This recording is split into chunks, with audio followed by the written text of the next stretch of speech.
नमस्कार. बिहारमधील विधान भवनात एक अशा व्यक्तीला उभं केलं जाते, ज्या व्यक्तीला नीट हिंदी देखील वाचता येत नाहीये. गेल्या काही दिवसांपूर्वी बिहारमध्ये निवडणुका झाल्या आणि त्या निवडणुकांमध्ये जे आमदार निवडून आले, त्यांचा मागच्या आठवड्यात शपथविधी झाला. विभा देवी नावाची एक महिला आहे, जी जेडीयू पार्टीकडनं निवडून आली आमदार म्हणून. त्या महिलेला हिंदीमध्ये लिहिलेली शपथ देखील वाचता येत नव्हती. त्याचा हा व्हिडिओ बघा तुम्ही.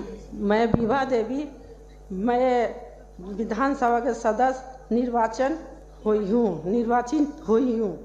मैं ईश्वर से सदत लेती हूँ। मैं अपील करती हूँ हुई हूँ संविधान के प्रति सच्ची श्रद्धा। जसं की आपण बघितलंच की त्यांना वाचता येत नाहीये आणि जी शेजारची महिला आहे ती त्यांना नंतर तिला कळताच तिने सांगायला सुरुवात केली आणि तिचं ऐकून त्या विभा देवी ज्या आहेत त्या बोलायला सुरुवात केली. आपण कुठे पण गेलो तरी आपल्याला नॉर्मली म्हणजे शिपाईची जरी नोकरी पाहिजे असली तरी आपल्याला 10वी किंवा 12वी पास पाहिजे असतं.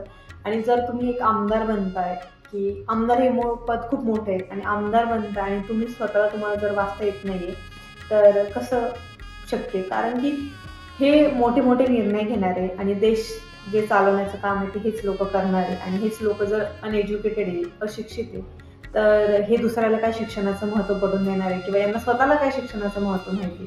आणि ही हसण्यासारखी गोष्ट नाहीये, ही खूप गांभीर्याची गोष्ट आहे की भारत देश कुठे चाललाय.